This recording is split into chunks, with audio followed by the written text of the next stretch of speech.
তুরস্কের ভিসার প্রকারভেদ। তুরস্কে বাংলাদেশি শ্রমিকদের জন্য কাজ করার একমাত্র বৈধ উপায় হল ওয়ার্ক পারমিট ভিসা, যা তুরস্কের শ্রম ও সামাজিক নিরাপত্তা মন্ত্রণালয়ের অনুমোদনে ইস্যু হয়।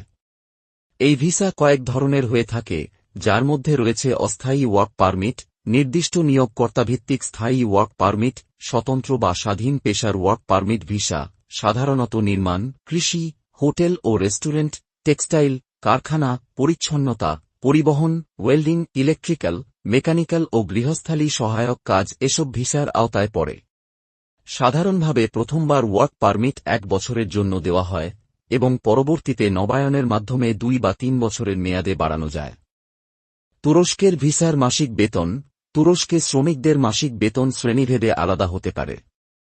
সাধারণ নির্মাণ বা গার্মেন্টস শ্রমিকরা মাসে প্রায় 40,000 থেকে 1 লাখ বাংলাদেশি টাকা পর্যন্ত আয় করতে পারে। উচ্চ দক্ষতা সম্পন্ন কাজের ক্ষেত্রে বেতন আরও বেশি হতে পারে। এছাড়া সরকারি ন্যূনতম মজুরির ভিত্তিতে শ্রমিকদের মাসিক ন্যূনতম আয়ও সরকার নির্ধারিত নিয়ম অনুযায়ী পেতে পারে। তুরস্কের ভিসার মোট খরচ।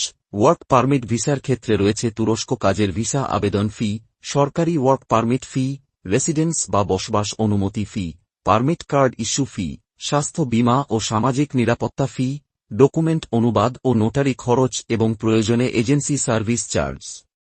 এসব খরচ আনুমানিকভাবে মিলিয়ে 1 বছরের জন্য মোট ব্যয় বাংলাদেশি মুদ্রায় প্রায় 4 লক্ষ টাকা থেকে 8 লক্ষ টাকা পর্যন্ত হতে পারে, যা চাকরির ধরন, নিয়োগকর্তার সুবিধা ও আবেদন পদ্ধতির উপর নির্ভর করে কমবেশি হতে পারে। তুরস্কের ভিসার সুবিধাদি। তুরস্কে অধিকাংশ ক্ষেত্রে নিয়োগকর্তা আবাসন অথবা আবাসন ভাতা প্রদান করে, অনেক কাজে আংশিক বা সম্পূর্ণ খাবারের সুবিধাও থাকে। তুরস্কের সামাজিক নিরাপত্তা ব্যবস্থার আওতায় চিকিৎসা সুবিধা পাওয়া যায় এবং শ্রম আইন অনুযায়ী সাপ্তাহিক ছুটি ও বার্ষিক ছুটির সুযোগ থাকে।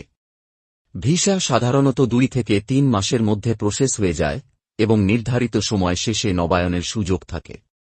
দীর্ঘদিন বৈধভাবে কাজ করলে স্থায়ী পারমিট কার্ড পাওয়া যায়।